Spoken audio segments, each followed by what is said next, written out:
नमस्कार दोस्तों, स्वागत है आपका आपके अपने चैनल ज्योतिष तर्क में। शुरुआत करते हैं आज का वीडियो।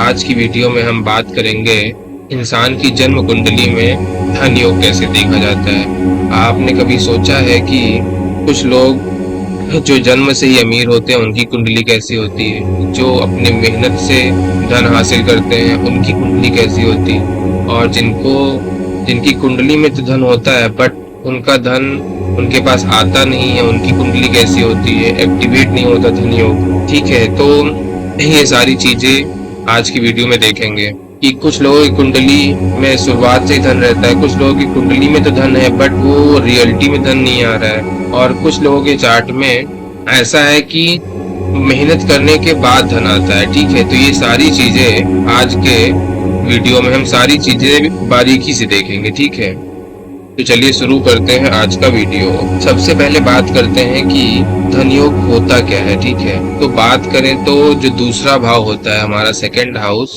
उसको धन भाव कहते हैं। ठीक है, और जो 11वां भाव होता है उसको लाभ भाव कहते हैं, और जो पंचम भाव और नवम भाव ये दोनों भाग्य भाव माने जाते हैं। पंचम भाव भाग्य भाव क्यों कहा जाता है? क्योंकि उसमें पूर्ण पुण्य कर्म के फल होते हैं, क्योंकि आपने जो प्रीवियस जन्मों में जो कर्म किए हैं उसके फल आपको उस भाव से मिलते हैं। ठीक है, और 9th हाउस नवम भाव आपकी जो इस जन्म में भाग्य है, आपके परिवार के कर्मों की वजह से, आपके फादर के कर्मों की वजह से, ये सारे चीजों का जो भाग्य इस कर्म में है वो दिखाई पड़ता है 9th हाउस से। ठीक है, तो ये second house, 11th house, 5th house और 9th हाउस, इन चारों भाव से जो भी फल निकलते हैं उसी से अलग अलग राजयोग बनते हैं, धन योग बनते हैं। ठीक है, तो पहला धन योग है कि जब दूसरे भाव का स्वामी 11वें भाव से जुड़ा हो मतलब दूसरे भाव में कोई प्लेनेट बैठा है जिसकी दृष्टि ऐसी हो जो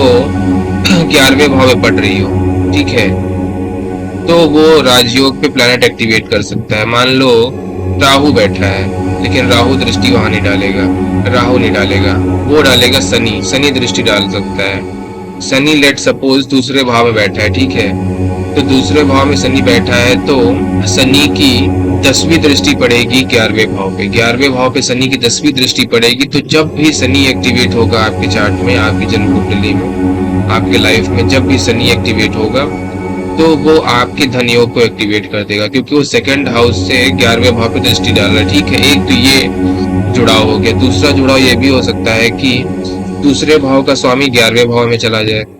तीसरा जुड़ाव ये भी हो सकता है कि 11वें भाव का स्वामी दूसरे भाव में आ जाए। ठीक है, या फिर दूसरे और 11वें भाव का स्वामी पंचम भाव में आ जाए, नवम भाव में आ जाए। तो ये सारे धन योग को दिखाते हैं। लेकिन अब यही तो हम लोग को डिटेल में जानना है कि कब कौन सा भाव जहां जा रहा है तो उससे क्या फल मिलेगा। ठीक है, और राजयोग ये दर्शाता है, राजयोग क्या, जब केंद्र और त्रिकोण के स्वामी आपस में जुड़ते हैं। ठीक है, लेट सपोज 9th हाउस है, 9th हाउस का लॉर्ड चला गया 1st हाउस में, तो केंद्र और त्रिकोण का मेल हो गया। 5th हाउस का स्वामी चला गया है 1st हाउस में, ये भी केंद्र और त्रिकोण का मेल हो गया है।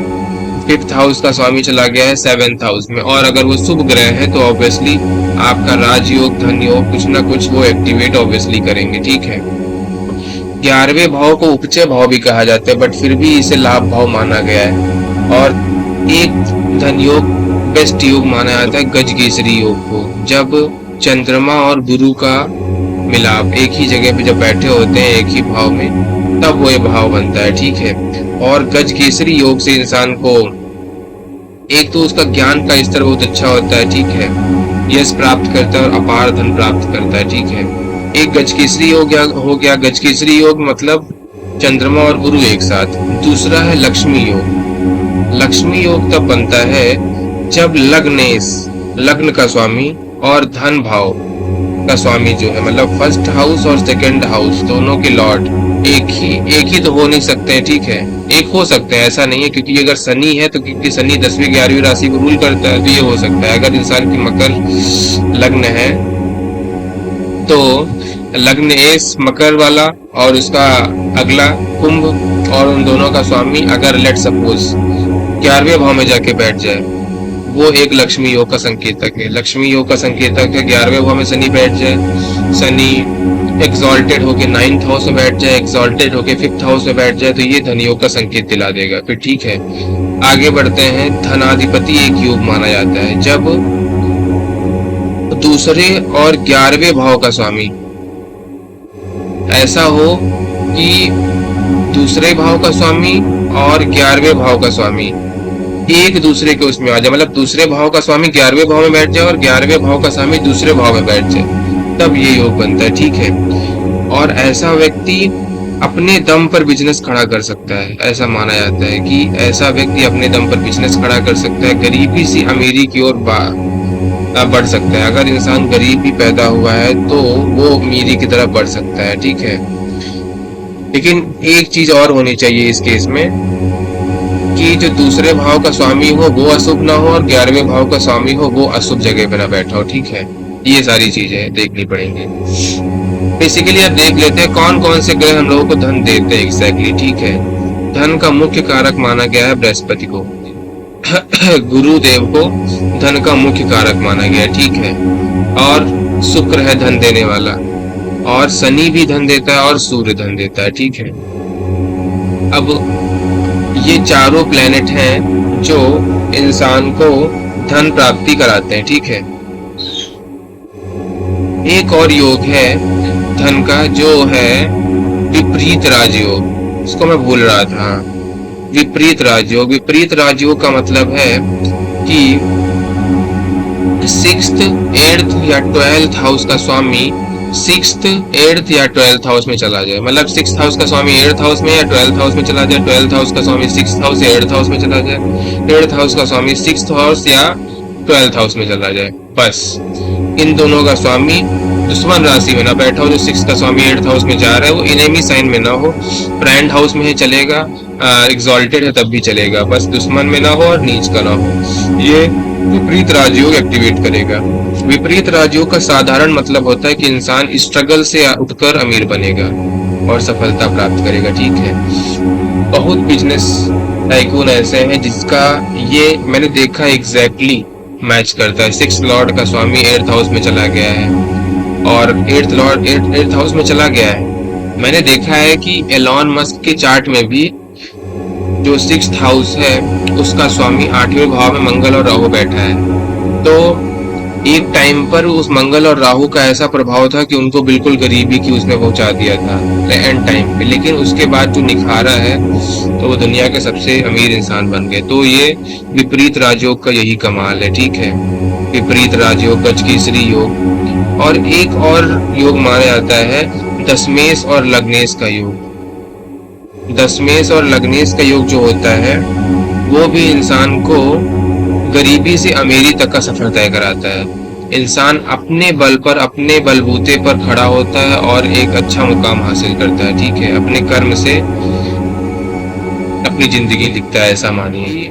ये कैसे बनता है देखो, जब 10th हाउस का स्वामी लग्न में चला जाए शुभ होके, या फिर लग्नेश शनि हो, लग्नेश शनि हो और शनि की दृष्टि तो पड़ ही रही है 10th हाउस पे। ठीक है, लग्नेश लग्न में शनि हो, शनि की दृष्टि 10th हाउस पे पड़ ही रही है, और एक और होना चाहिए 10th हाउस पे दृष्टि तो पड़ रही है, और यहाँ पे शनि या तो अपनी ही राशि में हो या एक्सॉल्टेड हो, या फिर जो 10th हाउस है वहां पे शनि की राशि पड़ रही हो, क्योंकि 10th लॉर्ड अब चला गया है लग्न में, तो वो दशमेश लग्नेश का योग बन जाएगा और इंसान 40 के बाद अच्छी उपलब्धियां प्राप्त करेगा, क्योंकि शनि देव 36 की उम्र के बाद ही एक्टिवेट होते हैं। ठीक है, आप किसी का भी केस ले लीजिए, मेरे को ज्यादातर दिखता है विपरीत राजयोग, नीच भंग योग, ये सारी चीजें दिखती हैं नरेंद्र मोदी की कुंडली में ही। उसमें मेरे को मैंने देखा है कि उनका जो चंद्रमा है वो लग्न में बैठा है। ठीक है, चंद्रमा लग्न में बैठा है और उसका जो स्वामी है मंगल है, और मंगल भी नीच का है, क्योंकि मंगल चंद्रमा की राशि भी नीच का होता है और चंद्रमा मंगल की 8वीं राशि में नीच का होता है। ठीक है, तो ऐसी ही कंडीशन है। तो आप देखो यहाँ पे भी दशमेश लग्नेश का योग बन रहा है, दशमेश लग्नेश का योग बन रहा है। इन दोनों योगों ने एक दूसरे की नीचता को भंग कर दिया। इस राजयोग ने नीचता को भी भंग कर दिया, चंद्रमा की नीचता को और मंगल की नीचता को भंग कर दिया। और जब मंगल की दशा चली और चंद्रमा की महादशा चली तभी वो प्रधानमंत्री बने। आप खुद ही सोचो। तो नीच होना भी इतनी बड़ी बात नहीं है, बट सही ढंग से प्लैनेट्स अरेंज्ड हों तो आपकी लाइफ में ये राजयोग है। अब कुछ राजयोग की बात कर लेते हैं, ठीक है। लेट सपोज कि बेसिकली राजयोग देखे जाते हैं केंद्र और त्रिकोण से, कि केंद्र का त्रिकोण में स्वामी बैठ रहा है। और सबसे बड़ा राजयोग ये भी माना जाता है कि केंद्र का स्वामी केंद्र में ही आ जाए, वो राजयोग माना जाता है। केंद्र का स्वामी केंद्र में ही बैठा रहे, केंद्र का स्वामी कहीं भी बेकार घर में ना जाए। मतलब बेकार घर का मतलब है 6, 8 और 12 और 3 और 11, हाँ, बेकार उसमें ना जाए। और सेकंड को भी माना जाता है 2, 3 और 11, हाँ, 3 भाव। तो लेट सपोज केंद्र का स्वामी लग्न में चले गए सारे और त्रिकोण में चले गए, तो ये राजयोग को बनाते हैं, ठीक है। तो पहला राजयोग है कि गुरु केंद्र में बैठा है, गुरु केंद्र में बैठा है या फिर त्रिकोण में बैठा है और केंद्र और त्रिकोण का ही स्वामी है, तो ये राजयोग है। केंद्र और त्रिकोण का ही स्वामी है और लग्न में बैठा है, ये राजयोग है, फुल्ली राजयोग है। और शुक्र, लेट सपोज केंद्र और त्रिकोण का ही स्वामी है और त्रिकोण में जाके बैठा है या फिर लग्न में जाके बैठा है, तो ये भी एक राजयोग दर्शा रहा है कंफर्म। शुक्र और गुरु की युति लक्ष्मी योग को बताती है। शुक्र और बुध की युति लक्ष्मी नारायण योग को बताती है। और शुक्र, बुध और चंद्रमा एक साथ बैठ जाए तो ये महालक्ष्मी योग बन जाता है। जिसका शुक्र, बुध और चंद्रमा एक साथ है और शुभ है, मतलब बेकार ना हो या बेकार दृष्टि ना पड़े, तो उस इंसान के लाइफ में धन की कभी कमी हो ही नहीं सकती। एक धर्म कर्म अधिपति योग है। धर्म कर्म अधिपति योग तब बनता है जब नवम भाव, जो 9th भाव का स्वामी है और 10वें भाव का स्वामी आपस में जुड़ जाए, मतलब 9th और 10th के बीच में लॉर्ड का एक्सचेंज हो जाए, ये धर्म कर्म अधिपति योग बनता है। मतलब इंसान अपने भाग्य से वो सारी चीजें अर्जित करता है, उसके भाग्य में ही है। और ये चार्ट, ये जो कंडीशंस है बहुत सारे नेताओं की कुंडली में देखने को मिलता है। नेताओं के, मंत्रियों के चार्ट में धर्म कर्म अधिपति योग देखने को मिलता है। एक लक्ष्मी योग मैंने बता दिया, महालक्ष्मी योग बना दिया। एक राज लक्ष्मी योग है। राज लक्ष्मी योग तब बनता है जब लग्नेश, नवमेश, दशमेश, इन तीनों के बीच में आपस संबंध। लेट सपोज संबंध का मतलब क्या है कि लग्नेश और नवमेश, या फिर लेट सपोज कह लो नवमेश और दशमेश पहुंच गए लग्न में और शुभ है, ये एक संबंध बना अच्छा। और दशमेश और लग्नेश आपस में चले गए नवमेश में 9th हाउस में, ये एक अच्छा संबंध बना। इन तीनों में जब अच्छे संबंध बनते हैं तब राज लक्ष्मी योग बनता है। तो ये इंसान भाग्य से सत्ता प्राप्त करता है, वैभव प्राप्त करता है और अत्यधिक धन प्राप्त करता है। और समाज में भी ये सबसे उत्तम स्तर वाला योग, धन योग होता है, क्योंकि ये धन योग बहुत कम ही चार्टों में देखने को मिलता है, ठीक है। एक है राज संयोग,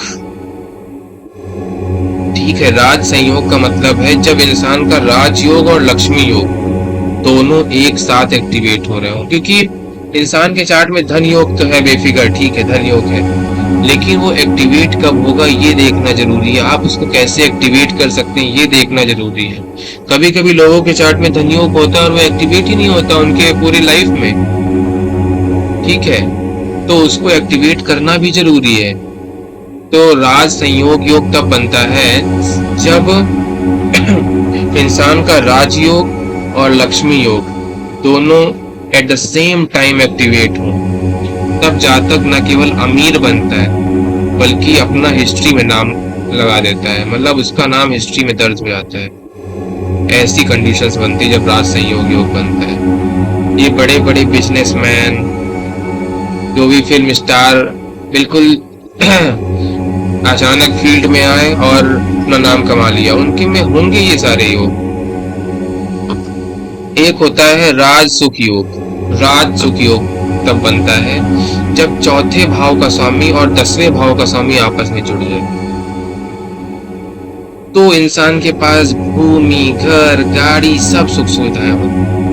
चौथे भाव का स्वामी 10वें भाव के से जुड़ने का मतलब है कि चौथे भाव का स्वामी लेट सपोज 10वें भाव में चला गया, या फिर 10वें भाव का स्वामी चौथे भाव में आ गया, या फिर चौथे भाव में अच्छे ग्रह बैठ गए, बुध, शुक्र और चंद्रमा, इन सब की 7वीं दृष्टि ऑब्वियसली 10वें भाव में जाएगी। तो ये भी एक योग को परिवर्तित कर देगा। ठीक है, पंच महापुरुष योग तो आप जानते ही होंगे। पंच महापुरुष योग तब बनते हैं जब कोई भी प्लेनेट क्या, जब शुभ ग्रह बुध, मंगल, गुरु, शुक्र, शनि, आप कहेंगे कि मंगल और शनि को आप शुभ कैसे कह देंगे? ऐसा नहीं है कि ये हमेशा खराब ही फल देते हैं, बहुत जगह शुभ फल भी देते हैं। जब भी ये अपने राशि में या उच्च की राशि में केंद्र में बैठ जाए, महापुरुष योग को दिखाता है। और एक सबसे अच्छा योग होता है भूमि के लिए चंद्र मंगल योग, चंद्र मंगला योग। जब चंद्रमा और मंगल एक दूसरे के साथ हो कंजंक्टेड, तब ये योग बनता है चंद्र मंगल योग। यह योग इंसान को भूमि, संपत्ति, बिजनेस में बहुत ज्यादा, बिजनेस के थ्रू या बिजनेस में कोई मदद कर दिया, बिजनेस से बहुत ज्यादा धन कमाता है इंसान। रियल एस्टेट, कंस्ट्रक्शन बिजनेस, जो भी ये इस तरह के बिजनेसमैन हैं, उन सब के चार्ट में चंद्र मंगला योग होगा फॉर श्योर। चंद्रमा और मंगल कहीं ना कहीं से एक दूसरे से कनेक्ट कर रहे होंगे उन सब लोगों के चार्ट में, जिन लोगों के चार्ट में कंस्ट्रक्शन, जो लोग रियल एस्टेट, इन सब जगहों पे काम कर रहे हैं। ठीक है, अब आगे बढ़ते हैं कि जो महाधन योग है इसकी बात करते हैं। जो महाधन योग है, जो ये मान लो कि जो मल्टीनेशनल कंपनियों के ओनर हैं, जो बहुत ज्यादा अरबपति हैं, ये इन लोगों की चार्ट में क्या एक अच्छा योग क्या होता है?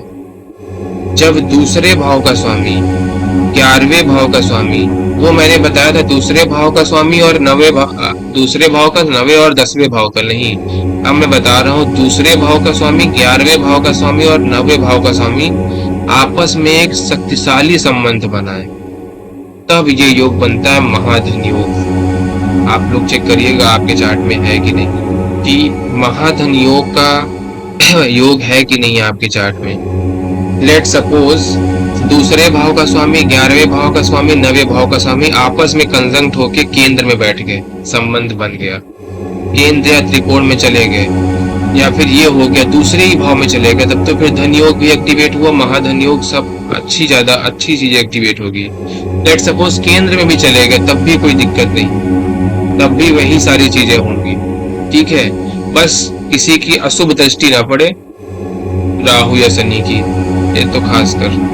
ये योग अरबपति, मल्टीनेशनल कंपनियों के ओनर, इन सब जो बड़े बड़े बिजनेसमैन होते हैं, इन सब लोगों के चार्ट में देखा जाता है ये योग, जिसमें दूसरा, 9वां और 11वां भाव आपस में शक्तिशाली रूप से कनेक्टेड हो। अब एक बात करते हैं नवम धन योग की।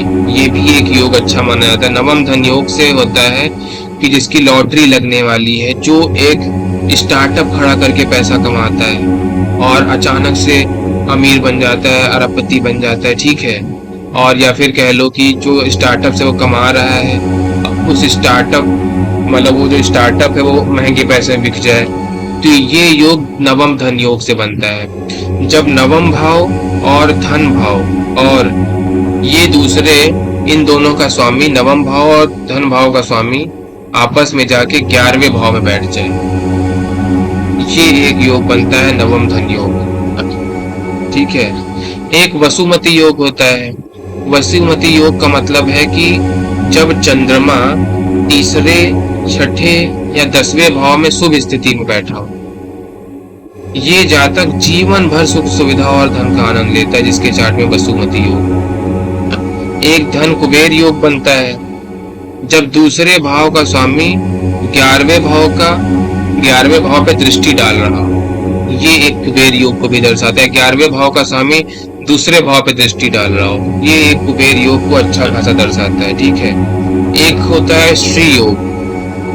श्री योग तब बनता है जब गुरु शुक्र और चंद्रमा का अच्छा संबंध बने, तब ये श्री योग बनता है। और श्री योग से जातक ऐश्वर्य, विलासिता, बड़े बड़े मकान, बड़ी बड़ी गाड़ियां, समाज में उच्च स्थान, सारी चीजें मिलती हैं जब गुरु शुक्र और चंद्रमा एक साथ कंजंक्ट हो जाए।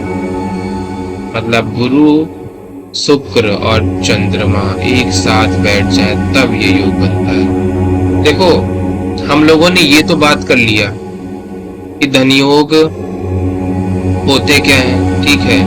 धनयोग बनते कैसे हैं, चार्ट में कैसे कैसे धनयोग बन जा रहे हैं। ठीक है। आपके चार्ट में है कि नहीं आप देख लीजिएगा। ठीक है। लेकिन ये चीज अभी भी अधूरी है कि ऑब्वियसली धनयोग तो सबके चार्ट में कहीं ना कहीं से बनता होगा, फिर इतने ज्यादा लोग गरीब क्यों, फिर इतने ज्यादा लोग अमीर क्यों नहीं? क्योंकि कारण ये है, ये जो धन योग है ये सक्रिय नहीं होता है लोगों के चार्ट में, लोगों के चार्ट में एक्टिवेट नहीं होता है ये, इस वजह से इतना लोग अमीर नहीं बन पाते। ठीक है।